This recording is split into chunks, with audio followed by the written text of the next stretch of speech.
As రావు గారు TDP నుంచి, అదేవిధంగా రామకృష్ణ గారు కాంగ్రెస్ నుంచి, మోహన్ రెడ్డి గారు వైసీపీ నుంచి, షేక్ బాజీ గారు భారతీయ జనతా పార్టీ నుంచి ఉన్నారు. రైట్, మోహన్ రెడ్డి గారు నమస్కారం, గుడ్ మార్నింగ్. మీ పార్టీలో రెగ్యులర్గా ఏదో ఒక వార్త, ఏదో ఒక రోజున ఏదో వార్తలు హడావుడి చేస్తున్నాయి. వైసీపీ ఎమ్మెల్యే తిరుగుబాట్లు, సర్దుబాట్లు, ఇవాళ మూడో జాబితా వస్తుందంటున్నారు. ఇంకా ఎంతమంది మెడపై కత్తి వేలాడుతుందంటే ఏం చెప్తారు? అండి, మీకు ప్యానల్లో పాల్గొన్న పెద్దలకు అందరికీ నమస్కారం. వినిపిస్తుందండి? ఎస్ మోహన్ రెడ్డి గారు మాట్లాడండి.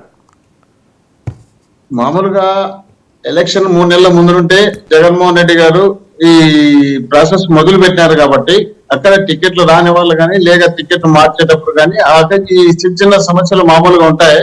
కాకపోతే సంవత్సరం కిందటే జగన్మోహన్ రెడ్డి గారు ఈ విషయాన్ని చెప్పడం జరిగింది. మీరు కొంచెం మార్చుకొని, పద్ధతి మార్చుకొని, జనంతో సక్రమంగా మెలిగే కార్యక్రమం చేయండి, ఏదైనా పొరపాటు జరిగితే మీకు టికెట్ ఇవ్వమని చెప్పి 1 year బ్యాక్ చెప్పడం జరిగింది. దాంట్లో వాళ్ళు కొంచెం నెగ్లెక్ట్ గా చేసిన వాళ్ళను కొంత ఆ ప్రాంతాల్లో ఉన్నటువంటి వ్యతిరేకత ఏదైనా ఉంటే వాళ్ళని కొందరిని తీసేయడం కానీ, కొందరిని మార్చడం కానీ జరుగుతుంది.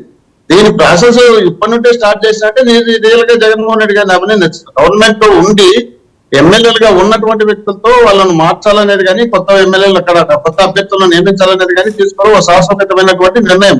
భారతదేశంలో ఏ రాష్ట్రంలో ఇంతవరకు ఇంత సాహసం చేసి ముందుకు వచ్చినటువంటి పార్టీలు ఏమీ లేవు, ఒక వైఎస్ఆర్ కాంగ్రెస్ పార్టీ తప్ప. కాబట్టి అలాంటి పరిస్థితులు ఉన్నప్పుడు మాకు చిన్న సమస్యలు వస్తుంటాయి, అవన్నీ సహజంగానే జరుగుతుంటాయి. ఇప్పుడు మనం చూసినా, మనం తెలుగుదేశం పార్టీలో నిన్నగాక మొన్న ఇంకా వాళ్ళు అసలు మొదలు పెట్టలేదు, పొత్తులు పెట్టుకోలేదు, వాళ్ళు ఏ పార్టీతో పొత్తుంటారో తెలియదు, వాళ్ళు ఎక్కడి నుండి పోటీ చేస్తారో తెలియదు.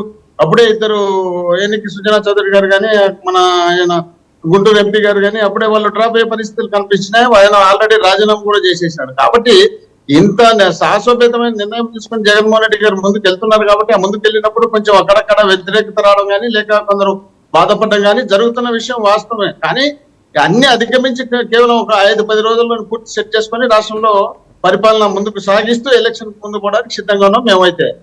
ఎస్ బాజీ గారు నమస్కారం, చాలా రోజుల తర్వాత గుడ్ మార్నింగ్. నమస్కారం వెంకట్ గారు, అదే ప్యానల్ ఉన్నటువంటి మిగతా పెద్దలందరూ కూడా మీ ద్వారా వైసీపీలో ఉన్న ప్రకంపనలు, వైసీపీలో ఉన్న సర్దుబాట్లు, తిరుగుబాట్లు ఎట్లా చూస్తుంది మీ పార్టీ? సార్, ఒకటి ఇప్పుడు వైసీపీకి సంబంధించినటువంటి అంతర్గత విషయాలు మాకు సంబంధం లేనటువంటి విషయాలు. వాస్తవంగా వైసీపీ చేసినటువంటి పనులు మాత్రం ప్రజలకు సంబంధం కాబట్టి ప్రజల్లో మేము